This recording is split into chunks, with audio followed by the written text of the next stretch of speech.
Khasi Hills police have identified 32 suspected trouble-mongers for peaceful conduct of the election to the Soyong Assembly constituency. Chief Electoral Officer F.R. Kharkongwar said these 32 probable trouble-mongers are bound over under Section 107. The Chief Electoral Officer further informed that 5 companies of CAPF have been deployed in the poll-bound constituency.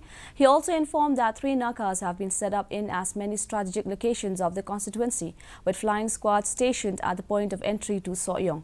Kharkongwar also said all the women flying squad members have been stationed near Maumaram. The whole Soyong constituency has been divided into 6 sectors and 2 zones.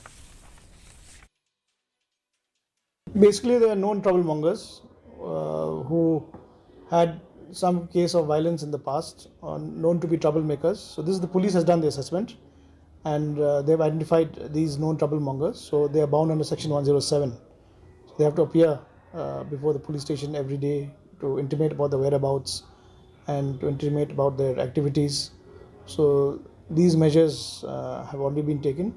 So in fact, initially 3 CAPF companies were already deployed, and another 2 came subsequently on 28th. So now the full force of 5 CAPF are already there in the constituency, in the district, to ensure that polling goes on smoothly and peacefully. The weather report. The maximum temperature was 21.